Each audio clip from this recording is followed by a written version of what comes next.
ஹரி ஓம். ஓம் சம்வத்சராய நமஹ.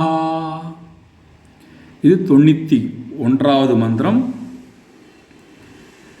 சம்வத்சரம் என்றால் காலரூபி என்று பொருள்.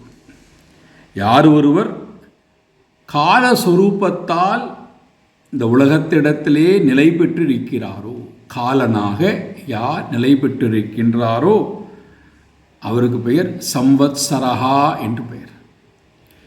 காலம் என்று சொல்லும் பொழுது நாம் புரிந்து கொள்ள வேண்டியது, ஒரு நிகழ்வு துவங்குவதற்கு முன்பும் அல்லது துவங்கியதற்கு பின்பும் ஒரு நிகழ்வானது முடிவதற்கு நடுவிலே இருக்கின்ற அந்த நிலை காலம் என்று பெயர்.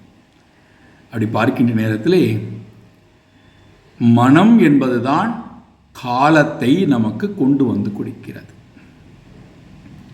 அந்த மனமாக, அந்த மனதிலே இருக்கக்கூடிய காலமாக இறைவனை நிலை பெற்றிருக்கிறார்.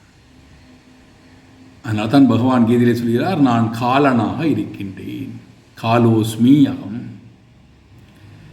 எப்பொழுது நாம் காலத்தை கணக்கிட்டு வாழ ஆரம்பிக்கின்றோமோ அப்பொழுது நம்மால் கால ரூபியாக இருக்கின்ற, காலத்திடத்திலே ஊடுருவி இருக்கின்ற அந்த இறைவனை நம்மால் மறக்கவே முடியாது.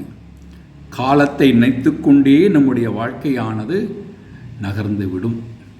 அதனாலே காலத்தை நாம் கணக்கிட்டு வாழ்வதற்கு இறைவனை காலரூபியாக நினைத்து கொண்டால், குறிப்பிட்ட காலத்துக்குள்ளே நான் எல்லா வேலைகளும் செய்துவிட்டு எப்பொழுதுமே காலரூபியாக இருக்கின்ற, காலத்தை கடந்திருக்கின்ற அந்த பரம்பொருளை சதா நினைத்து கொண்டே இருப்பேன். ஒருவேளை நான் காலத்தை கணக்கிட்டு வாழாது போனால், காலத்தை விரயம் செய்தால், என்னால் காலரூபியாக இருக்கின்ற இறைவனை நினைக்க முடியாமல் மறதி ஏற்படும். மறதியினால் மரணம் வரும். ஹரி ஓம்.